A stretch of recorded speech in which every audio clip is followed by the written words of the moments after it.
hablado el propio Scholz, algo que más o menos había dejado caer también Emmanuel Macron. Ha reconocido Polonia que ya hay tropas occidentales, que ya hay tropas de los principales países que están luchando en Ucrania. Claro, Putin ya advertía hace semanas, decía que esto podía sin duda escalar el conflicto. Ayer, un poco refiriéndonos a lo de Francia, decía Sergei Naryshkin, el jefe del Servicio de Inteligencia Exterior de Rusia, que serían un objetivo legítimo. Claro, parece que empiezan a reconocerlo muchos países, Aleix, y que puede ser sin duda una escalada, ¿no?, en este conflicto. No sabemos si una guerra total, no sabemos si la tercera guerra mundial, pero el hecho de reconocer que ya hay tropas que están luchando, cuando Putin decía la semana pasada que, bueno, que hay soldados que escuchan inglés, francés, bueno, pues da una cuenta, ¿no?, de cómo parece que en lugar de relajarse este conflicto, parece que se está tensando cada vez más, ¿sabéis? Sí, vamos a ver, yo creo que esto también es una cuestión de matices, es decir, está sobradamente documentada la presencia de llámese mercenarios o fuerzas de terceros países sobre el terreno desde prácticamente el principio de la guerra. Por ejemplo, un caso bastante paradigmático, pero que se ha repetido en muchas ocasiones, ha sido el de fuerzas militares de Colombia, toda vez que son fuerzas que gozan y que tienen de una experiencia militar tras décadas de lucha con grupos disidentes como las FARC o el ELN, y que, pues, en fin, que se han visto agraciados por una serie de condiciones económicas que son muy atractivas, ¿no? La propia Polonia, pues también constan múltiples casos de fuerzas que han ido ahí. ¿Cuál es el punto aquí de la cuestión? Que sobre el papel se entiende que hasta ahora, pues, todo este influjo de fuerzas, de mercenarios que estaban operando al lado de las fuerzas ucranianas, se entiende que lo estaban haciendo a título personal, es decir, de forma voluntaria y no respondiendo, por tanto, por el país que les avala. Entonces, aquí sí que habría un cierto clic que debería hacernos reflexionar. Pero incluso así, tenemos que tener en cuenta que cuando hablamos de transferencia de equipos y de armamento avanzado por parte de Occidente, en muchos casos este armamento requiere de un personal altísimamente cualificado para poder operarlo. Entonces es muy naif pensar que, por ejemplo, cuando Francia está trasladando misiles Scalp, cuando Reino Unido está haciendo lo propio con los Storm Shadow, cuando Alemania sonaba en las últimas semanas del envío de misiles Taurus, cuando Estados Unidos envía pues, baterías de misiles Patriot o baterías de ATACMS, etcétera, etcétera. Casi todo este tipo de componentes va asociado de una serie de personal militar de los países de origen, entre otras cosas porque el entrenamiento y la formación necesaria para poderlos operar con un grado de maestría necesario en un terreno de conflicto dinámico es elevadísimo, y los tiempos de formación y preparación de las fuerzas ucranianas en muchos casos era del todo imposible, ¿no? Por no hablar de las redes de inteligencia que al final son necesarias para que, por ejemplo, un sistema de artillería de 150 milímetros haga su magia. Al final, pues una batería de por sí no tiene mucho más misterio, pero que haya toda una serie de operadores sobre el terreno aportando información e inteligencia in situ, pues es algo que ha sido necesario desde el primer momento. Tal es así que el 28 de febrero, hace menos de un mes,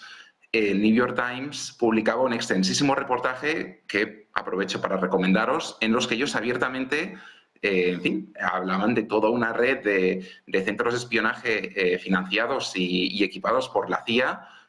diseminados en distintos puntos de la frontera entre Rusia y Ucrania, y donde ellos mismos aportaban pues, toda una serie de evidencias gráficas, habiendo estado personalmente los reporteros en la zona, ¿no? Y de alguna manera enfatizaban el valor fundamental que tiene la inteligencia occidental de la mano de, en fin, perfiles muy concretos que nutren a las filas del ejército ucraniano, no directamente fusil en mano, pero sí con todo un engranaje de otros recursos que sobre el papel no se perciben tanto, pero que son tan o más importantes. Entonces, a mí que se hable de presencia occidental y presencia de contingentes militares en el país es algo que no me sorprende en absoluto. Soy plenamente consciente que lleva dándose desde el primerísimo momento. Lo que, claro,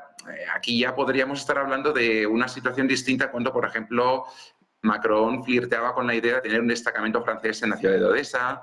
o de ya entrar propiamente pues, en territorio ucraniano, ¿no?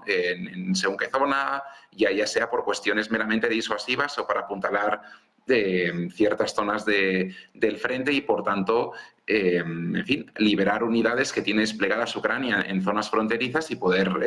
removilizarlas a otras zonas que sean mucho más calientes. Insisto, es algo que lleva pasando desde el principio del conflicto, que no debe sorprendernos, pero en cualquier caso sí que hay que estar vigilantes, entre otras cosas porque, no olvidemos, la OTAN siempre se jacta de ser una alianza defensiva y, por tanto,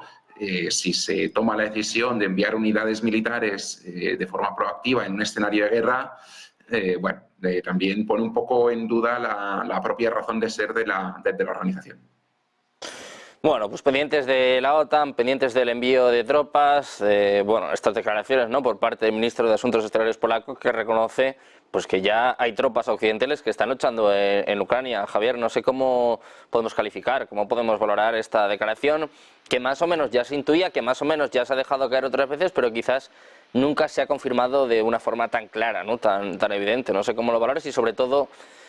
¿cómo puede provocar a Rusia? ¿Cómo puede afectar a este conflicto? Porque, como decía Putin, ya advertía de que esto iba a ser sin duda una escalada, ¿no? Si había tropas de la OTAN, pues de alguna forma ya no solo es que sean objetivos, sino que puede hacer pues que el conflicto estalle o por lo menos se expanda incluso a otras zonas de Europa.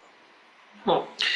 Lo que debe de preocuparnos no es tanto que haya tropas occidentales en el terreno, sino bajo qué bandera están actuando esas tropas occidentales. Aleix lo ha mencionado, ya lo ha mencionado. Mercenarios, evidentemente, y voluntarios ya existían. La cuestión es la cobertura y el reconocimiento que se le da, por lo tanto, a este tipo de tropas. Si ya estamos hablando de la intervención del ejército oficial y, por lo tanto, de tropas profesionales con bandera nacional de un Estado miembro de la Unión Europea o de un Estado miembro de la OTAN, esto ya son palabras mayores, porque en este caso sí que es innegable la participación directa, por un lado, de ese Estado, pero también arrastraría tanto a la alianza de la OTAN como al resto de Estados miembros de la Unión Europea. Más en la OTAN que en la Unión Europea, como sabemos, por el tema competencial en defensa, y esto también hablaremos ahora de Francia, ¿no? Y si desde luego la estrategia francesa de alguna manera no está provocando una situación realmente incómoda en el resto de miembros de la Unión Europea y hasta cierto punto incluso peligrosa, ¿no? Y quizás lo que están intentando tapar es ciertos desajustes en la política nacional y por lo tanto llevar, ¿no?, las miradas fuera de lo que está ocurriendo en territorio francés de cara, como ha dicho, a unas eventuales elecciones de distinto nivel en Francia, ¿no?, las europeas, incluso, bueno, otro tipo que pudieran sucederse de manera adelantada, que no es que esté previsto, pero nunca se sabe, ¿no?, qué es lo que podría ocurrir en el escenario político. Pero volviendo al tema de las tropas, insisto, en cualquier caso, y esto lo hemos mencionado anteriormente, vamos a ver, el poderío armamentístico y militar de cualquier Estado europeo no es el ruso. Es decir, si lo ha señalado muy bien mi compañero, si el ejército ruso, desde luego, no es que sea tan boyante como creíamos, esto no quita que, desde luego, ni el francés, ni el alemán, ni mucho menos el polaco o el de otros Estados miembros esté al nivel. Yo creo que esto también debería de preocuparnos mucho.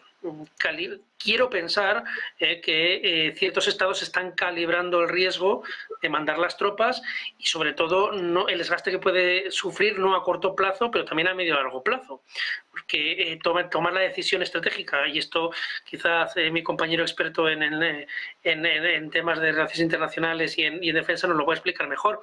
pero desde luego tomar la decisión de intervenir en un conflicto militar para retirarte al poco tiempo, el efecto que puedes causar es altamente negativo. Es decir, ya no solamente es por la poca credibilidad que puede crear de tu ejército a nivel internacional, sino también incluso de cara a la opinión pública nacional interna, el desgaste político que eso podría suponer. O sea, participar en una guerra siempre es un desgaste político y creo que hay innumerables ejemplos a lo largo del siglo XX, algunos incluso muy recientes y, por lo tanto, podemos remitirnos a los hechos. Así que, dicho esto, insisto, a mí me preocupa bajo qué bandera van a actuar esas tropas y, desde luego, lo que también querría saber es qué decisiones y qué riesgos se han calibrado a la hora de tomar estas decisiones, que es a lo que por lo menos yo personalmente no he conseguido acceder a fecha de hoy. Seguramente esas decisiones ya sabemos que son controvertidas, que son complicadas, que se toman dentro de gabinetes de manera, vamos a decir,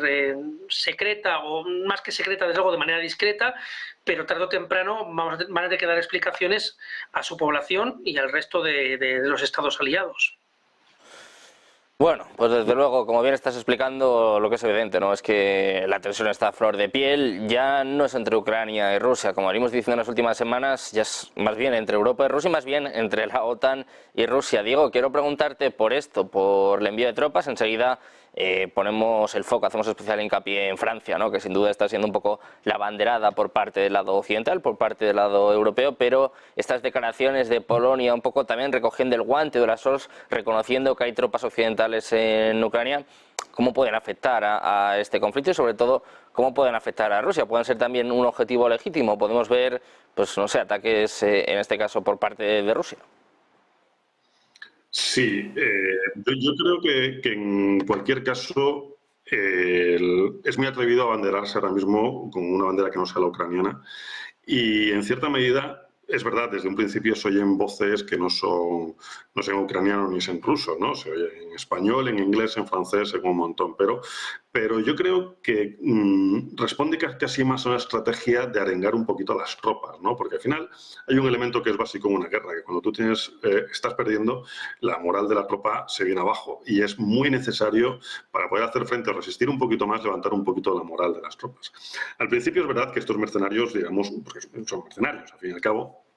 estaban bajo una política muy estructurada, un sistema que en ese momento estaba funcionando. Ucrania conseguía avanzar posiciones, hacía incursiones muy importantes a nivel militar, pero se han ido debilitando, y para mí ahora mismo, lo desconozco, no estoy sobre el terreno, pero para mí se ha convertido casi en el ejército de Pancho Villa, en el que cada uno va a su aire, y que lo que necesitan es realmente tener un elemento común que ahora mismo sé que les falta. En cierta medida, no digo que Polonia esté diciendo, oye, vamos a ir con nuestra bandera, ni muchísimo menos, pero sí el hecho de decir, oye, vale, sois mercenarios, es verdad que curiosamente sois soldados polacos que os habéis dado de baja del ejército polaco y os habéis ido para allá, qué curioso, pero bueno, vamos a dejarlo ahí como elemento curioso. Y esto, bueno, pues al final, de facto, estamos en una guerra, no nos engañemos, estamos en una guerra mundial, en el sentido de que hay tropas de todos los países y ayudas de todos los países a Ucrania, en este caso, contra Rusia. Entonces, si nos podemos analizar y ponemos a mirar poquito a poquito cada una de las ayudas,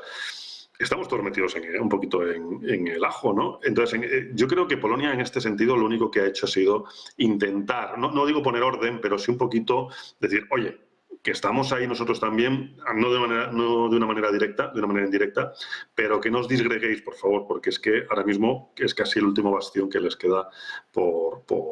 avanzar, en este caso para el ejército ruso, y acabar con las tropas internacionales. Al final es un poco para mí, tal y como están ahora mismo, es un poco un desaguisado que nadie sabe hacia dónde tiene que ir.